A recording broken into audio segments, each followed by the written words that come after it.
આજે ડીસા ખાતે 74મા ગણતંત્ર દિવસની જિલ્લા કક્ષાની ઉજવણી કરાઈ।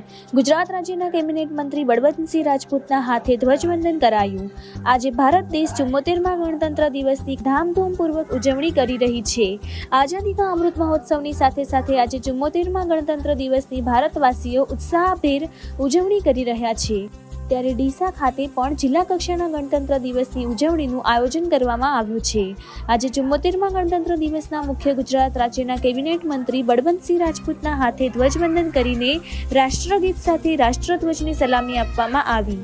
ડીસા ટીસીડી ગ્રાઉન્ડ ખાતે ભવ્યથી ભવ્ય રીતે શણગારેલા ગ્રાઉન્ડમાં કેબિનેટ મંત્રીએ તમામ આવનાર અધિકારીઓ, પોલીસ મિત્રોને ખુલ્લી જીપમાં ભરી અભિવાદન ઝીલ્યું હતું અને આઝાદી કા અમૃત મહોત્સવની સાથે સાથે 74મા ગણતંત્ર દિવસની બનાસકાંઠા જિલ્લાના તમામ વાસીઓને ખૂબ ખૂબ શુભેચ્છાઓ પાઠવી હતી। આજે જિલ્લા કક્ષાના 74મા ગણતંત્ર દિવસની ઉજવણી ડીસા ખાતે કરવામાં આવી રહી છે। ત્યારે પોલીસ સ્ટાફ દ્વારા પરેડનું આયોજન, વિવિધ સ્કૂલ દ્વારા રાષ્ટ્રીય ગીત ઉપર નૃત્ય, અલગ અલગ ઝાંખીઓનું પણ પ્રદર્શન કરવામાં આવ્યું હતું। આજે આ 74મા ગણતંત્ર દિવસ નિમિત્તે ડીસાના ધારાસભ્ય પ્રવીણભાઈ માળી, પૂર્વ ધારાસભ્ય શશિકાંતભાઈ પંડ્યા, ડીસા ગ્રામ્ય અને શહેર મામલતદાર, પ્રાંત કલેક્ટર, નગરપાલિકા પ્રમુખ, તાલુકા વિકાસ અધિકારી, ડીસા ઉત્તર દક્ષિણ અને તાલુકા પીઆઈ, પીએસઆઈ હાજર રહીને રાષ્ટ્રધ્વજને સલામી આપી હતી।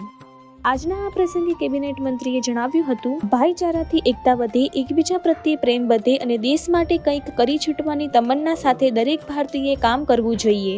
શ્રેષ્ઠ ભારત, સર્વોત્તમ ભારતના હેતુ સાથે વિકાસશીલ ભારત બનાવવાની રાહ ઉપર અગ્રેસર રાખવા માટે તમામ ભારતીય યોગદાન આપવું જરૂરી છે। બનાસકાંઠામાં ડીસા ખાતે 74મા પ્રજાસત્તાક દિને આજે અહીંયા આગળ ઉજવણી થઈ છે। સૌથી પહેલાં સમગ્ર બનાસકાંઠા જિલ્લાને ની શુભકામનાઓ પાઠવું છું। સમગ્ર ગુજરાતના લોકોને એની શુભકામનાઓ પાઠવું છું। સમગ્ર ભારતના લોકોની પણ એની શુભકામનાઓ પાઠવું છું। આજના પ્રસંગે સમગ્ર ભારતની જે યોજનાઓ છે, ગુજરાતની જે યોજનાઓ છે અને બનાસકાંઠામાં થતા ગતિશીલ કામો, એ લોક ભાગીદારી બધા અધિકારીઓથી માંડીને બધા જ લોકો એમાં સહયોગ કરે અને આપણો દેશ જ્યારે G20 વિશ્વમાં 20 દેશોમાં જેની ઇકોનોમી 75થી 80% 20 દેશોની છે અને એમાં જ્યારે પ્રમુખ સ્થાન મળ્યું છે, આત્મનિર્ભર તરફ આપણે જઈ રહ્યા છીએ અને અમૃતસરમાં જઈ રહ્યા છીએ, ત્યારે સૌ લોકો આમાં સાથ સહકાર આપે એવી આપના માધ્યમથી વિનંતી કરું।